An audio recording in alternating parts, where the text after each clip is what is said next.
رجوع اللہ کا سبق دیتے ہیں، اصل موضوع ہی ان کا ہے۔ لیکن اب چونکہ صوفیہ کی جماعت میں وہ لوگ اللہ ماشاءاللہ خال خال رہ گئے، اور پھر یہ کہ بیٹھ گئے تعویذ دھاگے دینے والے، زاغوں کے تصرف میں، عقابوں کے نشے من، نتیجہ اس کا بڑا خطرناک برآمد ہوتا ہے۔ مضبوط فکریں، کبھی آپ اس روایت کو دیکھیں اور یاد کر لینا تو یہ بڑا نفع دیتی ہے۔ نبی کریم علیہ السلام نے حضرت عبداللہ ابن عباس رضی اللہ تعالیٰ عنہ سے فرمایا، عبداللہ، ساری دنیا مل کے تیرا بھلا کرنا چاہے کر نہیں سکتی جب تک رب نہ چاہے، اور فرمایا سارے دنیا دار مل کے تیرا کچھ بگاڑنا چاہے بگاڑ نہیں سکتے جب تک رب نہ، چھوڑ دے بیٹا آپ، جب تک اللہ نہ چاہے۔ تو پھر رجوع تو اللہ کی جانب کرنا چاہیے۔ نبی اکرم صلی اللہ تعالی علیہ وسلم نے اپنی امت کو توانائی اس بات سے دی کہ اللہ ہمارے ساتھ ہے۔ آپ دیکھیے فکری تندرستی کتنی زیادہ ہے کہ 1000 کے مقابلے میں 313 لوگ ہیں، نہ اسلحہ پورا ہے، نہ گھوڑے پورے ہیں، نہ خوراک پوری ہے، لیکن وہ میدانوں میں اس طرح لڑے ہیں کہ 1000 کو بھاگنے پر مجبور کر دیا۔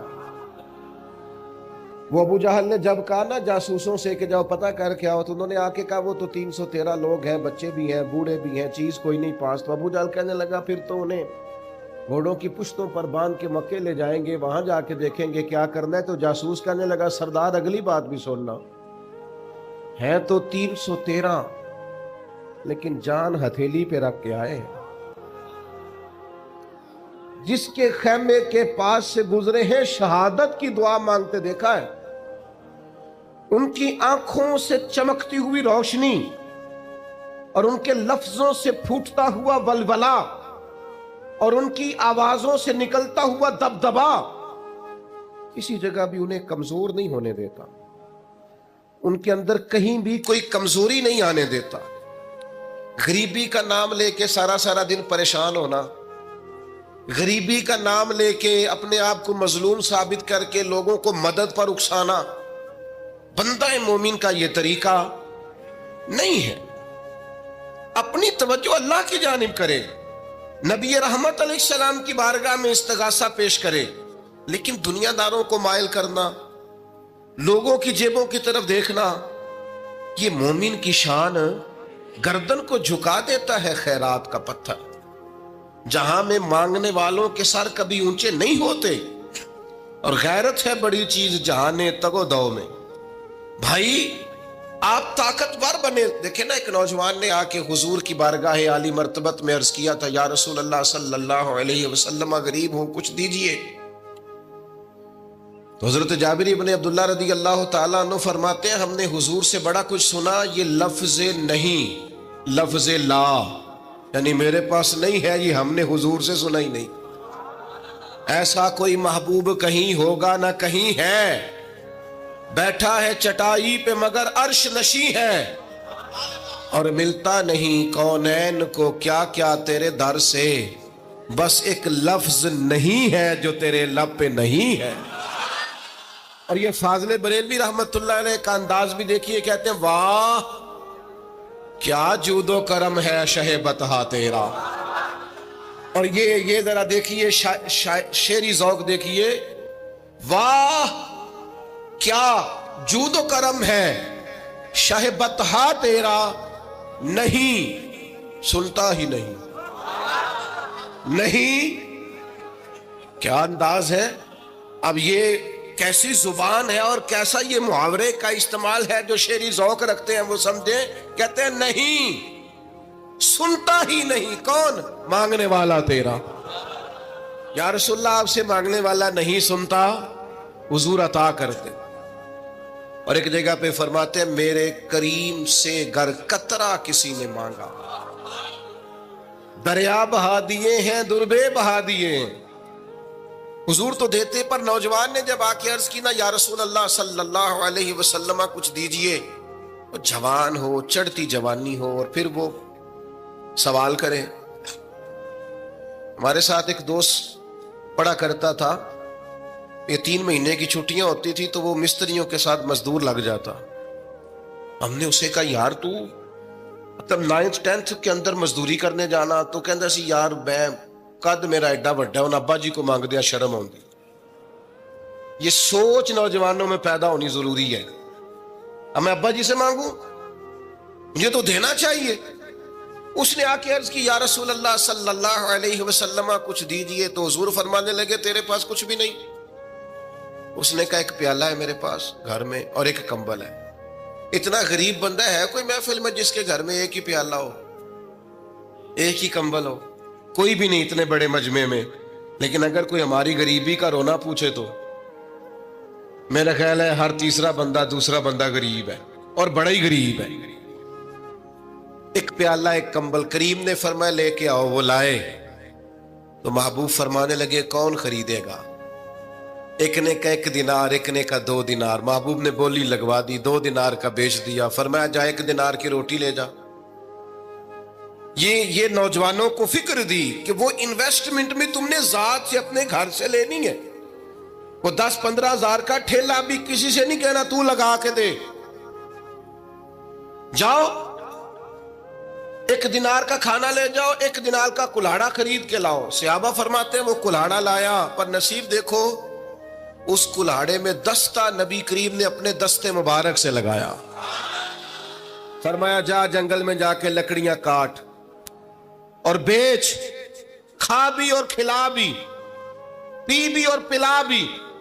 10 دن مجھے نظر نہ آنا. یارو یہ کیا بات ہوئی؟ مایوس رہنا، کمزور رہنا، فلانے نے میرے ساتھ تعاون نہیں کیا تو میں پیچھے رہ گیا، فلانے نے ہاتھ نہیں پکڑا. تو اپنی دنیا آپ پیدا کر. اگر زندوں میں خود جد و جہد کر، میدان میں اتر، ہمت کر. حضرت حسن بصری رحمت اللہ علیہ کے پاس ایک نوجوان نے آ کے عرض کی حضور بس آج کے بعد میں نے کام نہیں کرنا. فرمایا تمہیں کیا ہوا ہے؟ کہنے لگا آج میں نے عجیب منظر دیکھا ہے. میں نے دیکھا ہے کہ ایک شیر نے شکار کیا بکرے کا، آدھا کھایا ہے، آدھا منہ میں پکڑ کے پہاڑی پہ چڑھ گیا. وہاں ایک نابینا لومڑی بیٹھی تھی، باقی کا اس نے اسے کھلایا ہے. تو حضور میں یہ سمجھ گیا ہوں کہ جو رب اس نابینا لومڑی کے لیے بندوبست کرتا میرے لیے بھی کرے گا، لہذا میں نے کام نہیں کرنا. حضرت حسن بصری بڑا مسکرائے، فرمانے لگے کہانی میں کردار تو نے 2 دیکھے، ایک شیر ایک لومڑی. فرمانے لگے کیا بات ہے تیری، تو نے لومڑی بننے کا پروگرام بنایا، شیر بننے کا کیوں نہیں بنایا؟ تو شیر بننا، شکار کر، خود بھی کھا دوسروں کو بھی کھلا. یہ کیا بات ہوئی؟ امت کے جوان فائلیں لیے دفتروں کے چکر لگاتے اور اپنی بغل میں کاغذات لیے امبیسیوں کے پھیرے کاٹتے اور ایجنٹوں سے سوال کرتے کہ مجھے ملک سے باہر جانا ہے، کیا طریقہ ہے؟ یہاں رہ کے بھی محنت ہو سکتی ہے. اپنی مٹی پہ چلنے کا سلیقہ سیکھو. سنگ مرمر پہ چلو گے تو پھسل جاؤ گے. دوستو سنو، میرے کریم نے فرمایا جا لکڑیاں. ایک پیشہ برا ہے میرے بھائیوں، ایک پیشہ وہ ہے کسی کے آگے ہاتھ پھیلانا. باقی دنیا میں کوئی پیشہ برا جو ٹھیلا لگاتا ہے اور مالٹے بیچتا ہے اور سیب بیچتا ہے، بڑا عزت والا آدمی. یہ شارٹ کٹ چھوڑ دو، دوسروں پہ بھروسہ کرنا چھوڑ دو.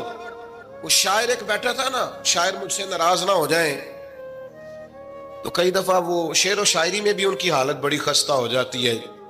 جن دنوں لوگ پتلے کپڑے پہنتے ہیں، بعض شاعروں نے ان دنوں میں بھی موٹی چادر لی ہوئی ہوتی ہے. تو ایک جگہ بیچارہ بیٹھا تھا کونے میں، اللہ ماشاءاللہ سب کی بات نہیں، تو حالت ایسی خستہ تھی. ایک بندہ 5 روپے پھینک گیا، تو تھا خوددار، بڑی تکلیف کو اٹھا اپنے پیسے. تو اس نے کہا آپ کی حالت بتا رہی ہے، آپ کو ضرورت ہے. اس نے کہا ضرورت پڑی تو اللہ رسول سے مانگوں گا، تیرے سے کیوں مانگوں گا؟ شعر بڑا قیمتی کہا. اس نے کہا یہ آرزوئے کرم اور میں آپ سے کروں، یہ آرزوئے کرم اور میں آپ سے کروں، یہ بھیک اس کو دیجئے جس کا خدا نہ ہو. میں تو وارث ہے میرے اللہ رسول، میں کو لاوارث ہوں کہ تیرے سے مانگتا پھروں.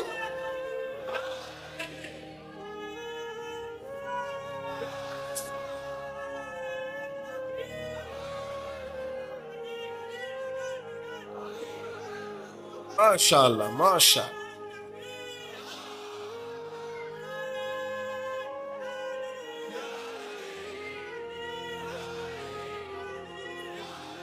بس ہم سمجھے ہماری قیمت وصول ہو گئی. اگر خودداری پر نوجوان نعرے لگانے لگ گئے تو پھر تو بات بن گئی. لگتا ہے محنت کا ارادہ بن گیا ہے. انشاءاللہ تعالی کشکول ٹوٹنے کا ٹائم آ گیا ہے. کرم کی برکھا برسے گی. یہی ملت کا جوان قیادت کرے گا. اور یاد رکھنا ہمیشہ قیادتیں غریبوں کے بچوں نے کی ہیں. جنہوں نے آدھی قیمت پہ کتابیں لے کے پڑھی ہیں, بڑی ڈگریاں انہوں نے حاصل کی ہیں. یہ کمزور نہ پڑھو. نبی پاک داعیہ اللہ ہے, حضور نے جگایا ہے. 15 دن نظر نہ آنا, مزدوری کر. وہ نوجوان 15 دنوں کے بعد آیا. اب تیرا حال کیا ہے؟ اس نے کہا حضور پہلے ایک پیالہ تھا نا, اب سارے گھر کے برتن بن گئے. پہلے ایک بستر تھا, اب سارے گھر کے بستر. اور نوجوانوں, ہم نے سہارا بننا ہے. ماں سے کہنا ہے اب تو نے آنسو نہیں بہانے, تیرا پتر بڑا ہو گیا ہے. بہن سے کہنا ہے اب تو کبھی پریشان نہیں ہوگی, تیرا بھائی بڑا ہو گیا ہے. بوڑھے باپ کے پاس بیٹھ کے کہنا ابا جی بس اب آنسو پوچھ دو, آج کے بعد پریشان نہیں ہونا, پتر جوان ہے. اپنی بیوی سے بچوں سے کہنا کہ کسی خواہشات پوری کرنے کے لیے تمہیں دیر تک انتظار نہیں کرنا پڑے گا, ہم میدان میں ہیں. بس اپنی مٹی پہ چلنے کا سلیقہ سیکھو. سنگ مرمر پہ چلو گے تو پھسل جاؤ گے. نبی پاک نے محنت کو سپورٹ کیا ہے, مشقت کو سپورٹ کیا. حضور علیہ السلام نے فرمایا سب سے بہترین کمائی وہ ہے جو تو اپنے 2 ہاتھوں سے محنت کر کے کھاتا ہے. فرمایا اللہ کے نبی حضرت داؤد علیہ السلام محنت کر کے کمایا کرتے.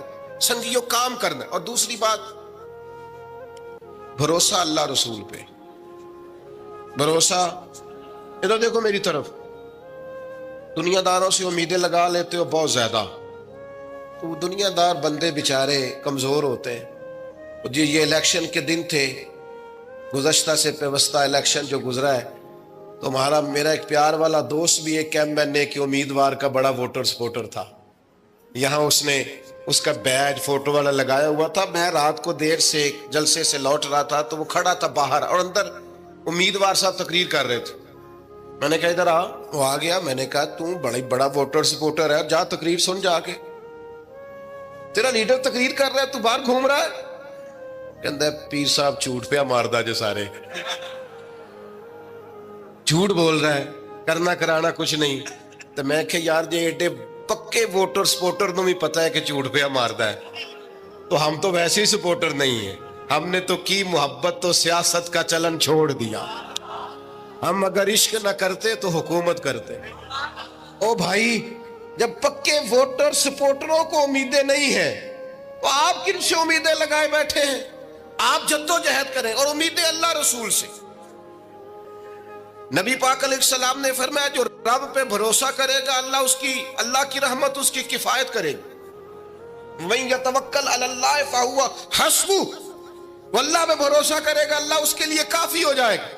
ادھر دیکھو یار موبائلوں والے دوستوں, بات سنو. گھبراہٹ نہیں, ٹینشن نہیں, انزائٹی نہیں, ڈپریشن نہیں. مومن اور ڈپریشن, مومن اور انزائٹی, مومن اور ٹینشن. او جی مجھے پتہ نہیں مجھے کیا ہو رہا ہے, جی مجھے خوف آتا ہے. آپ کو خوف آتا ہے مومن ہو کے؟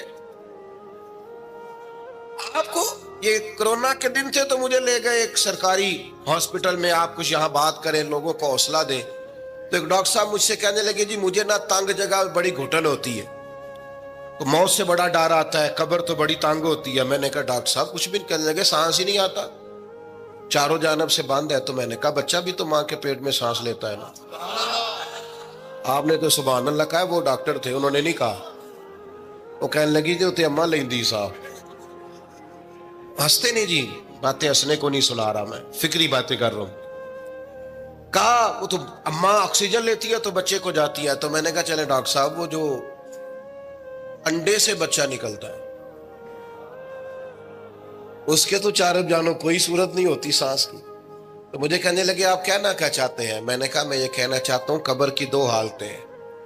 قبر دوزخ کے گڑھوں میں سے گڑھا بھی ہے اور جنت کے باغوں میں سے باغ بھی ہے.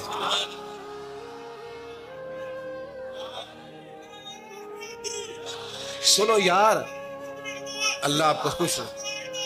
ماشاء سنیں جی سنیں، میں نے کہا اگر کسی کا یہ ذہن بن جائے کہ مرنے کے بعد میں نے باغ میں جانا ہے، 1 منٹ کے لیے سوچو نا یار، یعنی ادھر قبر بند ہوئی تو نیچے باغ، اور باغ بھی معمولی نہیں، جنت کے باغوں میں سے باغ، اور باغ ایسا شاندار جس میں آنکھ کھلی تو پہلی زیارت ہی مدینے والے معبود کی۔